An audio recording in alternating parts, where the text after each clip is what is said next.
Have you found specifically that someone benefited from purely ketogenic diet, and why, if you have a client that has? There are certain classifications that I think it becomes a little bit easier to say this is something that you should try, and that's just with a super slow metabolism. I had a client one time who lost 130 pounds. She was hypothyroid, PCOS, very sedentary, premenopausal, every reason that somebody could have a slow metabolism, she had. So calorically, as an energy balance, she could only lose about a pound a week if her calories were around 800. And in medical research and medical terminology literature, that would be classified as a very low calorie diet. 500 to 700 or so calories. And so she's close to that. She's at 800. So this particular client who was eating about 800 calories, and over the course of about a year and a half, she lost 130 pounds. That was just the level of caloric intake that she could maintain and still do well. And so for her at that point, you brought up preference and how that's not exactly scientific, just to say, hey, it's up to you. Whatever you want to do is fine. That's true. But in some regard, there is a margin for error that can be accounted for as people simply decide they like that better. So if I only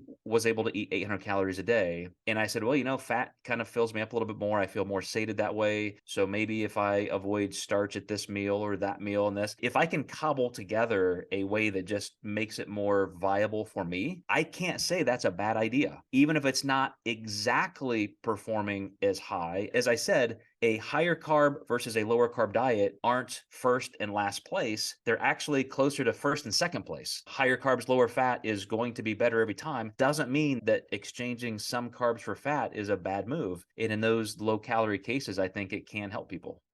And then on the protein side, I just really find a lot of value in all of the agencies that study protein intake and utilization, because they've come to a massive consensus. There's something called the Protein Council that meets every couple years, and a lot of agencies get together and discuss findings. And for the last 20 some years, they have